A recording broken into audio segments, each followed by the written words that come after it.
Hi hello everyone. ID வாழ்க்கை மீண்டும் திரைக்கு பின்னால் இருக்கும் நிஜம். நிறைய பேர் ஐடி துறையை பார்த்தாலே நல்ல சம்பளம், ஏசி ஆபீஸ், சூப்பரான லைஃப் என்றுதான் நினைக்கிறார்கள். ஆனால் அந்த பளபளப்பான திரைக்கு பின்னால் இருக்கும் உண்மையான கஷ்டங்கள் பலருக்கு தெரிவதில்லை. அந்த பிரச்சனைகளை ஒண்ணு ஒண்ணா பார்க்கலாம். முதல்ல தூக்கமும் நேரமும் போச்சு. வேறொரு நாட்டு கிளைண்ட்ஸ்களுக்காக வேலை செய்யும் போது நம்முடைய டைமிங் அடியோடு மாறிவிடுகிறது. இரவு பகலாக வேலை பார்ப்பது, குடும்பத்துடன் செலவிட நேரமில்லாமல் போவது, இதெல்லாம் ரொம்பவே சகஜம். உடம்புக்கும் மனசுக்கும் ஓய்வு கிடைக்காததுதான் மிகப்பெரிய பிரச்சனை. அடுத்து இயந்திரம் போல மாறும் வாழ்க்கை. காலை முதல் மாலை வரை கணினியையே பார்த்துக் கொண்டிருப்பது, ஒரே இடத்தில் அமர்ந்து வேலை பார்ப்பது என வாழ்க்கை ஒரு இயந்திரம் போல மாறிவிடுகிறது.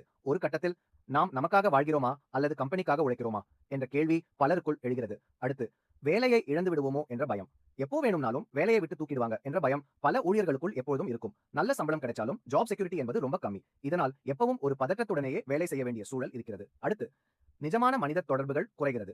ஆபீஸில் சக ஊழியர்களுடன் பேசுவதை விட கம்ப்யூட்டர் திரையுடன் தான் அதிக நேரம் செலவிட வேண்டியிருக்கிறது. இதனாலேயே பலருக்கு மற்றவர்களுடன் நேருக்கு நேர் பேசுவதில் தயக்கமும் தனிமை உணர்வும் ஏற்பட்டு விடுகிறது. அடுத்து எல்லாமே டார்கெட் தான். இன்றைக்கு கொடுத்த வேலையை நாளைக்கு முடிக்க வேண்டும், அந்த டார்கெட்டை அடைய வேண்டும் என ஒவ்வொரு நாளும் ஒரு பந்தயத்திலேயே ஓடிக்கொண்டிருக்க வேண்டியிருக்கிறது. இந்த ஓட்டத்தில் வாழ்க்கையின் மகிழ்ச்சியான தருணங்களை ரசிக்க கூட பலருக்கு நேரம் இருப்பதில்லை. சுருக்கமாக சொன்னால் ஐடி துறை சம்பளத்தை கொடுத்தாலும் அது நம்முடைய நேரத்தையும் நிம்மதியையும் ஆரோக்கியத்தையும் விலையாக பெறுகிறது. வளர்ச்சி முக்கியம்தான், ஆனால் அதைவிட முக்கியம் நாம் நிம்மதியாகவும் ஆரோக்கியமாகவும் வாழ்வது. இந்த துறையில் இருப்பவர்கள் ஒர்க் லைஃப் பேலன்ஸ் வைத்திருப்பது ரொம்பவே அவசியம். வாழ்க்கை என்பது கம்ப்யூட்டர் ஸ்கிரீனுக்குள் மட்டும் முடிந்துவிடக்கூடாது இல்லையா? Have a nice day. Bye by.